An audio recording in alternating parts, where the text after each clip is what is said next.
নমস্কার বন্ধুরা, মীনাক্ষী কিচেনে আপনাদের স্বাগত। আজকের রেসিপি হলো মটন কষা।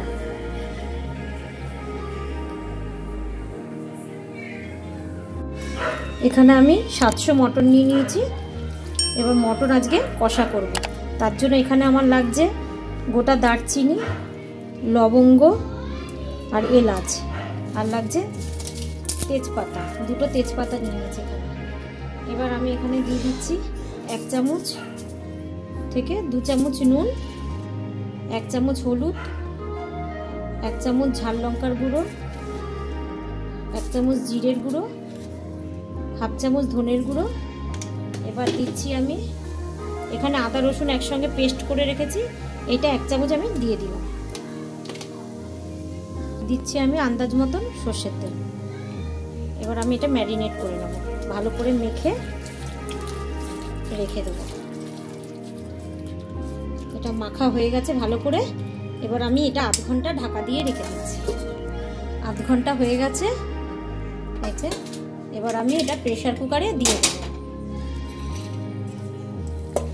প্রেসার কুকারে আমি 2 থেকে 3টে সিটি দিয়ে নেব।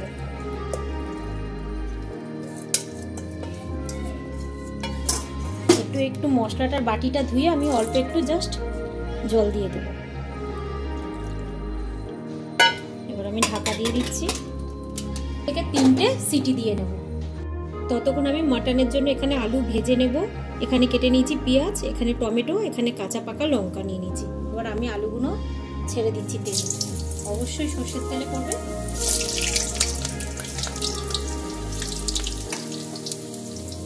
নুন হলুদ দিয়ে ভেজে নেব।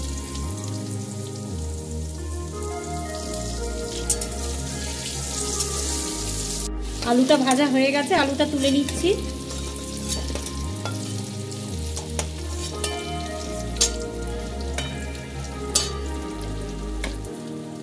এবার ফোড়নে আমি সাদা জিরে দিয়ে দিচ্ছি, আর গোটা গরম মশলা, তেজপাতা, এলাচ আমি দিয়ে দিচ্ছি।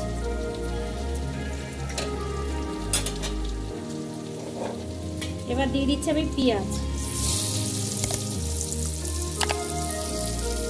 দিয়ে দিচ্ছি কাঁচা লঙ্কা। পেঁয়াজটা হালকা ভাজা করে নেব। এবার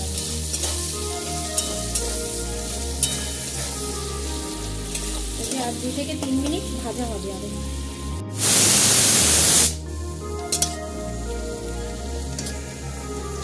হয়ে গেছে পেঁয়াজটা ভাজা ভাজা। এবার আমি টমেটোটা দিয়ে দিচ্ছি এর মধ্যে। এবার দিয়ে দিচ্ছি আমি মাটনে যেহেতু 2 চামচ দিচ্ছি, এখানে আমি আর 1/2 চামচ দিয়ে দিলাম আদা রসুন পেস্ট। এবার আমি এখানে দিয়ে দিচ্ছি আরো 1 চামচ নুন, 1/2 চামচ কালার দিলাম, কাশ্মীরি কালার, 1 চামচের মতন হলুদ দিলাম, আর 1/2 চামচ জিরের গুঁড়ো দিলাম।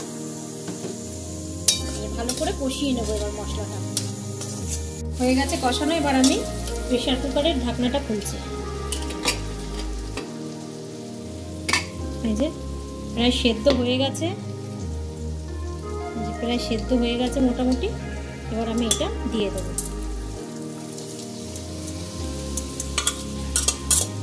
এবার যেহেতু একটু জল ছিল, আমি আর জল দেবো না। এবার আমি শুধু কষাবো। এবার প্রায় আরো 15-20 মিনিটের মতো কষাতে সময় লাগবে, ঢাকা দেবো না। এবার শুধু কষাবো আমি। আর এখানে যেহেতু অর্ধেক আলুটা প্রায় সেদ্ধ হয়ে গেছে, আলুটা আমি আরেকটু পরে দেব। এবার কষা হয়েছে, এবার আমি আলুটা দিয়ে দিচ্ছি। এবার আরো 2 থেকে 3 মিনিট কষিয়ে নেবো, হয়ে যাবে। আমি এর মধ্যে 1 চামচ এবার গরম মশলা দিয়ে দিচ্ছি।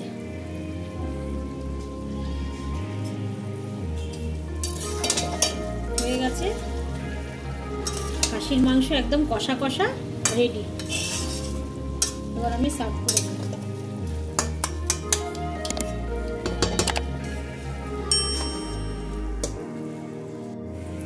তো বন্ধুরা দেখলেন আমি মটন কেমন করে করলাম। তো আপনারা এরকম করেই মটন কষা করবেন, আগে সিটি মেরে এরকম করেই করবেন। কেমন করে করলেন প্রসেসটা দেখেছেন। তো ভালো লাগলে অবশ্যই লাইক, শেয়ার, সাবস্ক্রাইব করে দেবেন। Thank you.